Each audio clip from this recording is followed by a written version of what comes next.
up on this Wednesday edition of Newsline at noon, South Korea plans to buy Israeli surveillance radars and U.S. air-to-air missiles to cope with growing infiltration threats from North Korea.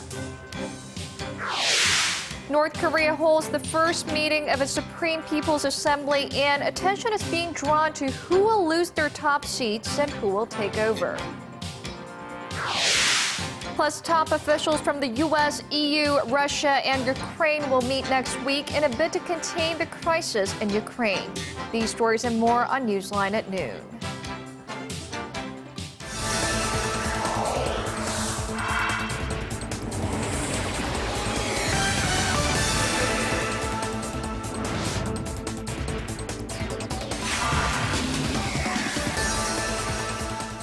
Thanks for joining us. You're watching Newsline at noon. I'm Ojin in Seoul. Very good to have you with us. I'm Mark Broom. Our top story this lunchtime: South Korea is wasting little time bolstering its air surveillance system after discovering 3 probable North Korean drones on its territory in recent weeks. Seoul wants to buy some seriously advanced radar systems from Israel that should help the South Korean military detect any unwanted visitors in the sky. Our Connie Kim reports.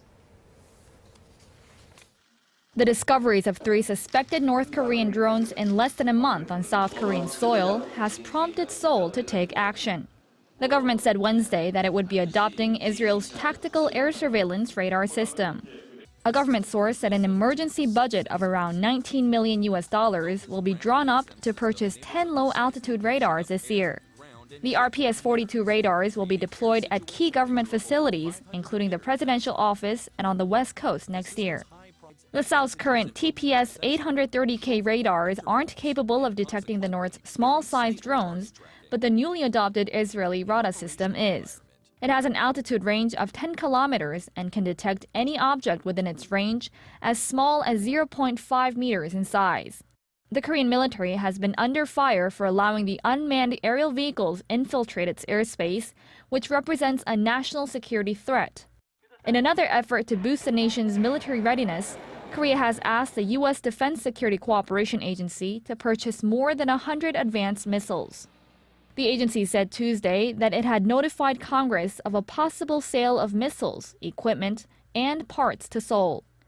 Korea plans to buy 76 Sidewinder Block II all-up-round missiles and 32 captive air training missiles at a cost of nearly $100 million to help counter threats from North Korea.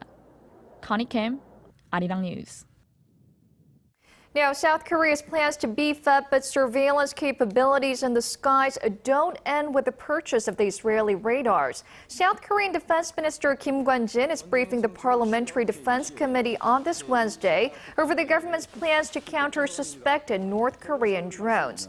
And in addition to buying advanced low-altitude surveillance radars and anti-aircraft guns, the military is also considering providing financial rewards to anyone who reports spotting a drone.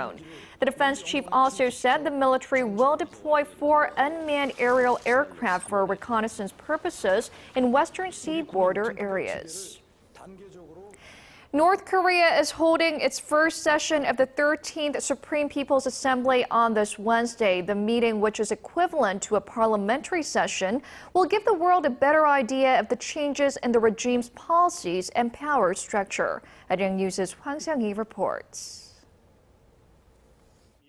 The opening meeting of North Korea's 13th Supreme People's Assembly session got underway in Pyongyang on Wednesday.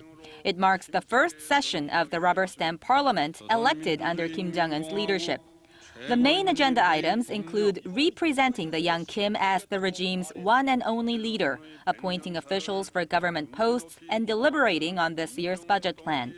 The first session of the country's highest legislative body is an occasion to find out who's in and who's out of North Korea's ruling circle, and speculation is that a major reshuffle could be in the works. Sources say Prime Minister Park Bong-ju, the country's economic policymaker, could be sacked to take responsibility for failed economic reform plans. 86-year-old Kim Young-nam, the chair of North Korea's Presidium of the Supreme People's Assembly, may step down after 15 years in office.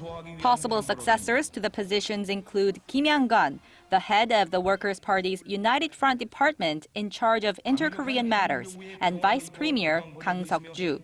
The meeting comes as North Korea has been raising tensions on the Korean peninsula with a series of missile launches, artillery shellings, and threats to conduct another nuclear test. All eyes are on what kind of a message the regime will send to South Korea and the United States. Hwang Sang-hee, Arirang News. China and the United States have faced off over Beijing's territorial claims in the East China Sea, while Washington's defense chief spoke out against China's increasing assertiveness in the region. His Chinese counterpart warned his country was prepared to use its military if it feels threatened. Yulian reports. In a clear display of the underlying tensions between the two world superpowers, the defense chiefs of China and the United States on Tuesday exchanged some sharp words on territorial disputes. U.S. Defense Secretary Chuck Hagel denounced Beijing's declaration of an air defense zone over the East China Sea that includes the disputed islands known as Diaoyu in China and Senkaku in Japan. Every nation has a right to establish air defense zones, but not a right to do it unilaterally. That adds to tensions, misunderstandings, and could eventually add to and eventually get to dangerous conflict. Hagel added that in case of conflict with Japan, the United States will protect its ally as laid out by its treaty obligations. China's defense minister fired back, saying Beijing stands ready to assemble its military to protect its territory. I'd like to reiterate that the territorial sovereignty issue is China's core interest. On this issue, we will make no compromise, no concession, no trading. Not even a tiny bit of violation is allowed. Chang also said the U.S. should not be permissive or supportive of Tokyo. China-U.S. relations have been under strain since Beijing unilaterally declared its air defense zone last year. Prior to his trip to Beijing, Defense Secretary Hagel expressed support for Japan's claims to the disputed territory in the East China Sea. Yulian, Arirang News. South Korea, the US and Japan, who have taken a tough stance against North Korea's provocations, upped the pressure on Pyongyang this week. However, the different political agendas of the so-called six parties involved in talks to denuclearize the North seem to have become a stumbling block to progress. Chae Yu-sun has more. Earlier this week, the chief nuclear negotiators of South Korea, the U.S. and Japan were united in pressuring North Korea not to carry out a fourth nuclear test. It would be a direct provocation to the international community and a grave threat to global peace and stability. We, along with the international community, will make sure North Korea pays for it. There has been an over-decade-long push by the so-called six parties to denuclearize the North, but efforts seem to have become entangled in each participating country's political interests. Behind the three parties' unified voice, Seoul and Washington reportedly demanded Tokyo's transparency in its recently revived two-way dialogue with Pyongyang. The Abe administration is determined to get answers from the North about its abductions of Japanese nationals during the 1970s and 80s. North Korea's traditional ally China, which wants unconditional dialogue resumption with Pyongyang, is urging the other three parties to be more prudent in their choice of words or actions. In keeping check of each other's military dominance in the Asia-Pacific this week, the U.S. and China, both key members in resolving the nuclear issue, were engaged in a war of words over China's territorial claims in the region. With cracks appearing in relations among the six-party members, analysts say the six parties' handling of North Korea will likely depend on Washington and Beijing's level of cooperation. Chae Yu-sun, Arirang News.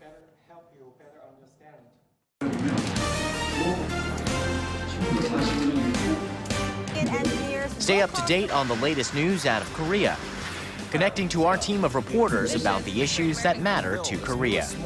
On air, on your mobile, online. Find out more about Korea on Newsline at noon with Mark Broom and Jin-ju. I'm Jin-ju. Market researcher, strategy analytics, said Thursday that LG Electronics brought in about Microsoft Korea says it will extend a line of credit to governmental and public institutions so they can upgrade their computer systems to the latest version of Windows. This after the U.S.-based software giant pulled the plug on free support and updates for Windows XP. The move comes as some of Korea's public organizations, which have a track record of being hacked, continue to use the 13-year-old operating system due to their limited budgets. The grace period will allow the institutions to upgrade their OS now and pay for it next year. Meanwhile, the government says it's closely monitoring the situation and will offer free software vaccines to keep XP users secure. The Korean job market seems to be picking up ahead of steam, adding around 650,000 jobs last month compared to the previous year. Statistics Korea said Wednesday the total number of employed people in Korea in March stood at over 25 million. The agency attributed the rise to the steady economic recovery of the nation and after a long-term slump. Job creation, however, slowed from the previous month's 835,000 gain. That was the largest on-year job growth since March 2002. The financial health of Korea's major conglomerates has improved drastically over the past 10 years. Local market researcher CEO Score said Wednesday that the debt ratio of Korea's top 30 large enterprises dropped to around 83% last year, nearly 20 percentage points lower than in 2004 when the figure stood at over 100%. The improved financial health of the bottom 20 large companies of these 30 was especially pronounced. They saw their debt ratio drop by around 25 percentage points. Now, Korean consumers are turning more and more to the internet to purchase products from abroad, and understandably so, as they can get much better deals normally. To reverse the trend and level the playing field for consumers, the government is stepping in. Son Ji-sun reports. Import prices of these products are around $10, but the very same product on the shelf of a department store carries a price tag 4 times higher. That's the case with many imported products, after distribution margins and marketing prices are taken into account. To provide consumers with sufficient information and to stabilize prices, the government has added the import prices of 10 industrial products, like wine, strollers, and lipstick, to its publicly available list. The import price list previously included 60 food products. The Customs Office said the cheaper the import price of an item, the more expensive its retail price became, as a monopoly among domestic distributors meant no price competitiveness. This gap between the import and retail prices has led more and more Korean consumers to directly purchase products from overseas over the years, mostly online. Direct overseas shopping tripled from 2010 to $1 billion last year. The beefed-up import price list is only one change the government is making to support consumers. At an economic ministerial meeting on Wednesday, Finance Minister Hyun Oh-seok announced that the customs clearance process would be sped up to allow consumers to claim their purchased items more quickly. They will also be able to return their products purchased overseas with less fuss and get tax refunds more easily thanks to simplified procedures. The government will also encourage free market competition among importers by facilitating parallel imports, all part of its goal to lower the retail prices of imported consumer goods by up to 20% over the next 3 years. Song Ji-sun, Arirang News. Overall global smartphone shipments are expected to top 1 billion for the first time ever this year. US-based research firm Strategy Analytics estimates about 1.2 billion smartphones will be sold around the world in 2014. That's up more than 20% from the previous year. By region, the Asia-Pacific region is forecast to take up more than half of the global smartphone market with around 650 million unit sales, followed by North America, Western Europe and Central and Latin America. The global smartphone market has grown tenfold in just 7 years. With the market becoming saturated, the report expects much slower growth in the future. Africa and the Middle East are forecast to post the largest growth rate of 160% by 2020, much higher than the overall rate of 38%.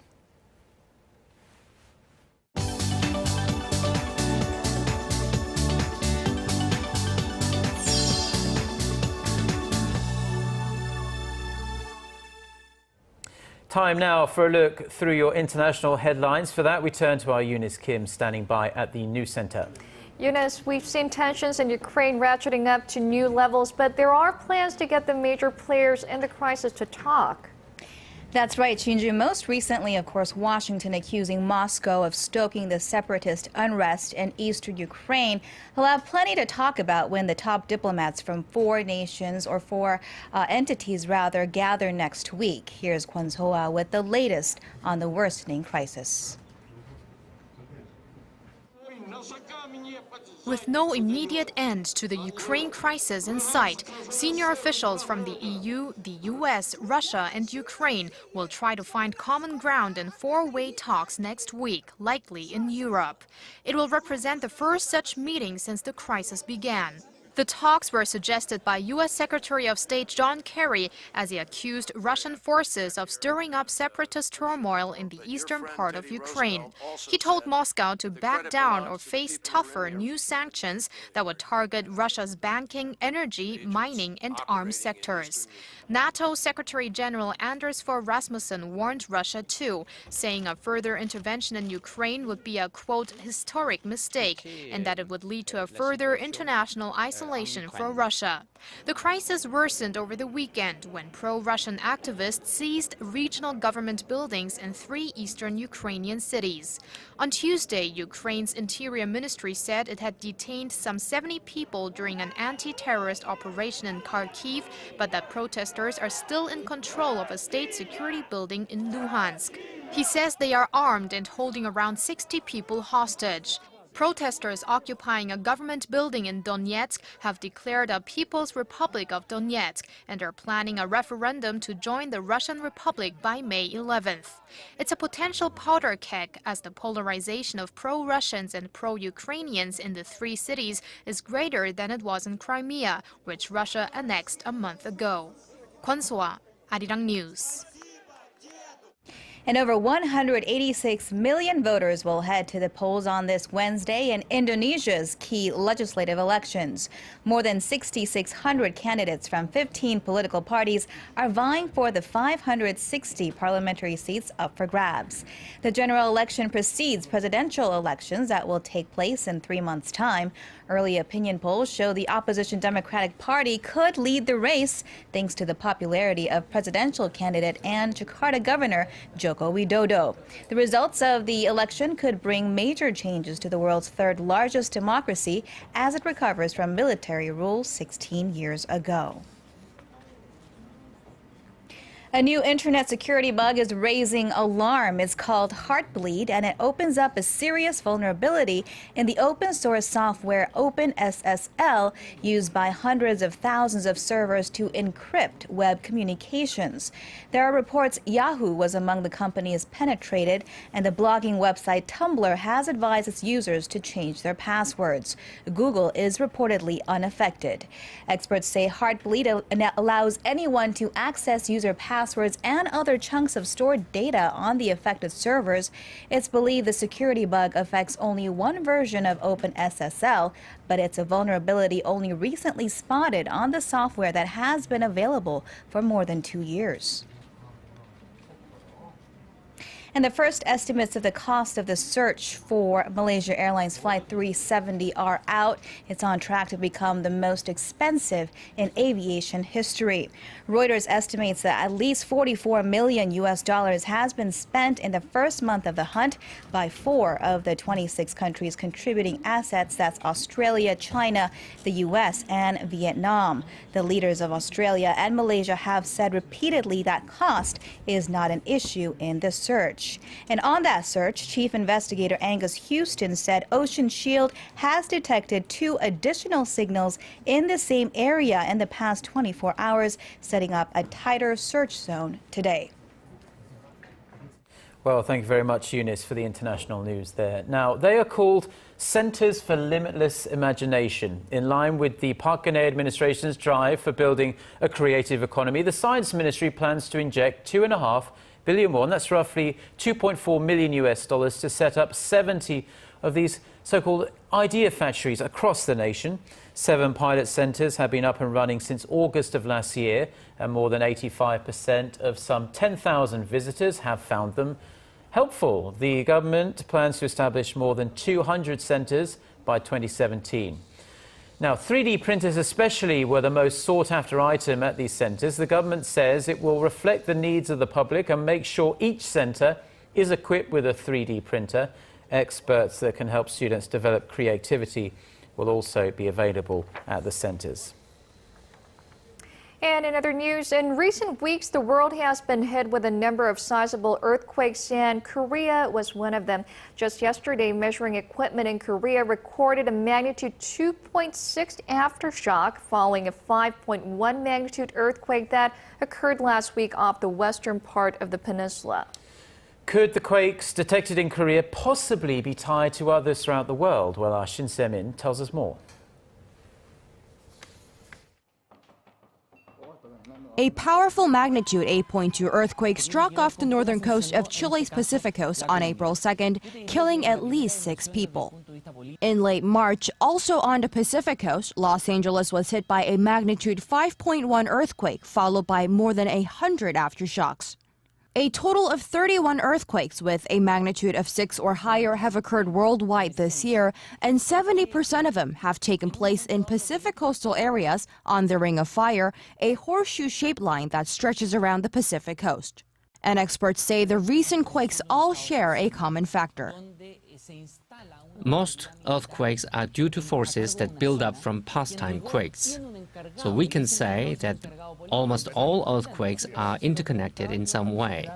For instance, the Chilean earthquake this month might have been influenced by powerful quakes in 1960. This same rule applies all the way across the Pacific to the Asian Pacific region. Japan is still in the stages of recovery from its 2011 Tohoku 9.0 earthquake, and Korea is not immune. The 4th strongest quake ever to hit the peninsula, a magnitude 5.1, struck on April 1st. Most people in Korea believe that the country is relatively safe from earthquake since it sits on the Eurasian plate away from borders with a lot of movement. However, experts say that people should take a closer look at Korea's history. Documents from the Joseon Dynasty of Korea or the Annals of the Joseon Dynasty note that from 1413 to 1865, more than 2,000 earthquakes, some in the magnitude 7 range, hit the Korean peninsula. Those historical records and the recent events clearly prove that although Korea sits on a comparably safe tectonic plate, no place on Earth is completely safe. Shin Se-min, Arirang News.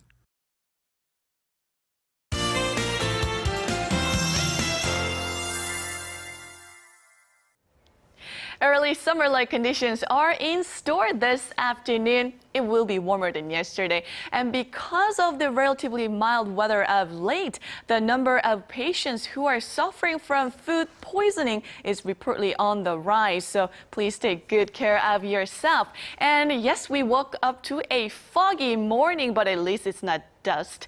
Those layers of fog will burn off as we go through the day and will turn into mostly sunny skies later in the afternoon. But a dry weather watch is still in place across much of the peninsula, so please drink plenty of water for your skin and to stay hydrated.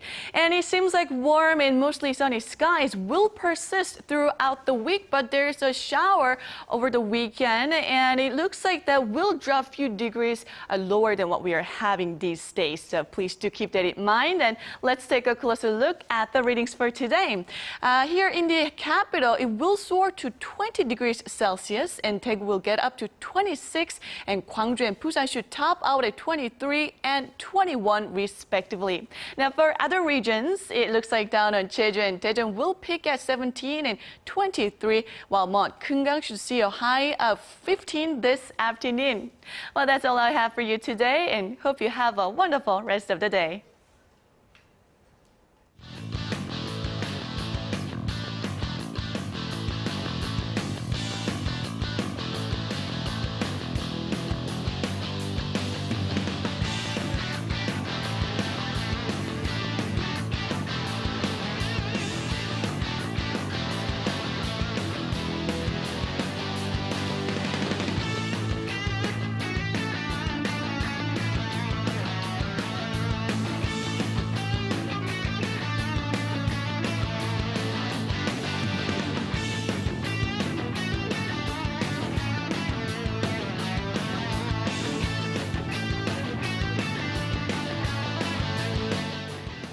Now, we're just getting news out of Pyongyang that North Korea's Supreme People's Assembly has re-endorsed North Korean leader Kim Jong-un as the head of the country's defense council. Yes, and Moon Gon-young will have all the updates on that story at 2 p.m. Korea time. That's about in an hour and a half's time. But Jinju and I will be back at the same time tomorrow. Until then, goodbye.